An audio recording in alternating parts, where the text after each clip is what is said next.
In this video, I want to tell you about how one conversation with a friend of mine saved me 18 months of wasted time in my career. This is the story. Tightrope walkers, when they have a safety net, they fall more often. When I was an ophthalmology resident working in Oxford, I received a job offer to join McKinsey, the consulting company in London. I was pretty sure that I wanted to leave medicine, but I had no idea if consulting would be the right step for me. And so I spoke to the folks that were organizing my residency program. This was a 7-year training contract where I was basically guaranteed to become a specialist at the end of it. And I said to them that, hey, I want to take some time out of my program and try something a bit different because I'm having mixed thoughts. So this is 6 months into a 7-year program. And they turned around and looked at me and said that if I left, I wouldn't be allowed back. And if I wanted to be allowed back, I'd have to work for another 18 months. So finish the first 2 years of my training program.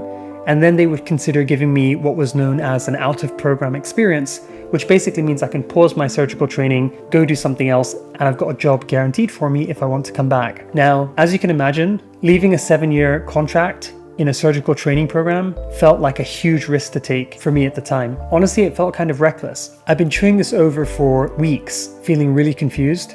And one evening, a friend of mine, Dr. Abdul who was a Rhodes Scholar at Oxford, somebody who I became great friends with, he was back in Oxford and we had dinner together. And I sat down with him and I explained the situation. And he said something to me which has really stuck with me actually my entire career, which is that tightrope walkers, when they have a safety net, they fall more often. Now, I don't know if this statistic is actually true. To be honest, I haven't looked it up. Abdul's a statistics guy, so it probably is true. But the message is crystal clear, and it's about commitment and making it hard to back out of something that you really want to do. If you really want to achieve something in your life, something specific, and you make it easy to back out or you make it easy to fail, the truth is that you're just much more likely to fail. And in my case, my safety net was the ability to go back into that surgical training job that I was already quite sure that I didn't want to stay in. After Abdul gave me that advice, it took me about a week or so to hand my resignation in. And at that point, it was pretty clear that I was resigning from the job and I wouldn't be allowed back in if I changed my mind. But it was a risk I was willing to take. And now I've been out of medicine for 6 or 7 years. I can honestly say that I haven't really looked back. Although I don't know what the counterfactual is, it feels like it was the right decision for me.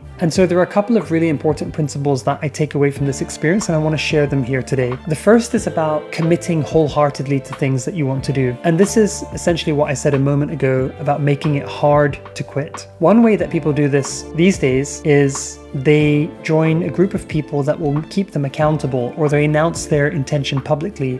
This is helpful for 2 reasons. The first is that it creates a sense of responsibility or accountability within yourself that you actually have to follow through on the thing that you've promised the world. And the second is those people, those friends of yours that you share this information with, they can become supporters of yours and they can help you to achieve your goals. Now, the second point I want to expand on a bit more is about optionality. Now, a lot of people early in their careers think a lot about optionality.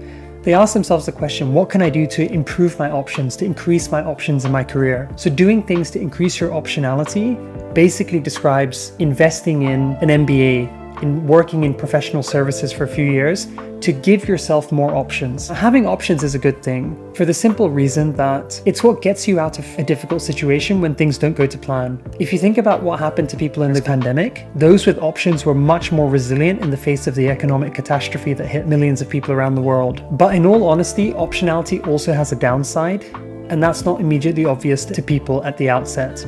And there are several reasons for this.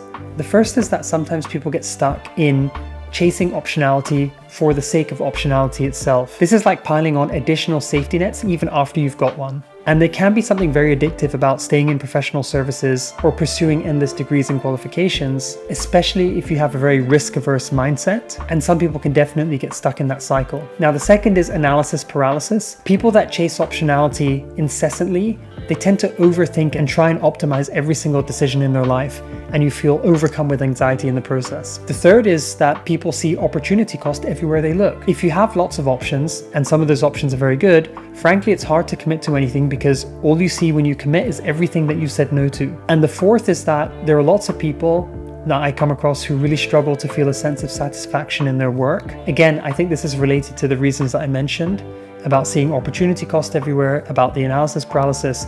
It just becomes really hard to ever feel that you're satisfied and that you're making the most of any opportunity. So if you find yourself stuck in any of these cycles, I really recommend watching a couple of videos, one on one-way and two-way decisions, and the other one on learning by doing. And I hope that they'll be able to help you break out of the cycle. Now, I want to switch gears for a moment and reframe this question about optionality as career capital. Career capital is the combination of your skills and knowledge, your networks, and your brand.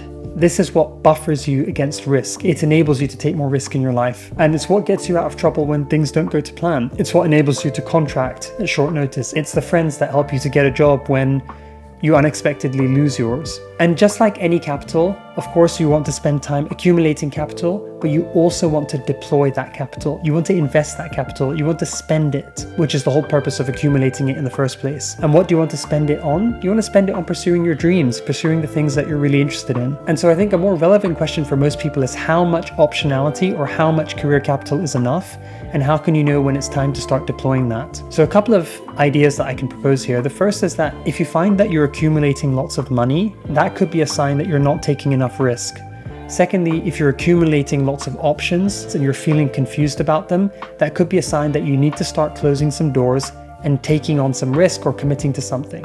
And every time I speak to somebody who's thinking about doing something to increase their optionality, usually at the root of that, they have some kind of dream or vision for themselves, which involves some risk, and they want to pursue that, but they just want a buffer. They want to know that if that doesn't work out, they'll be able to fall back on something. And the real danger in all of this is that you spend your entire life postponing your dreams in favor of decisions that you think will actually enable your dreams. So in summary, in this short video, I've talked about the importance of committing to something wholeheartedly and making it hard to pull out as a way of holding yourself accountable and giving yourself the best shot at succeeding.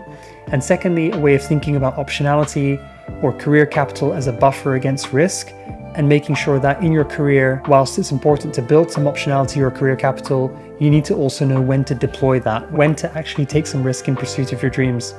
If you found this useful, please hit like and subscribe to the channel, share it with people that you think might benefit. And if you have any questions, drop them in the comments section. I'd love to hear them.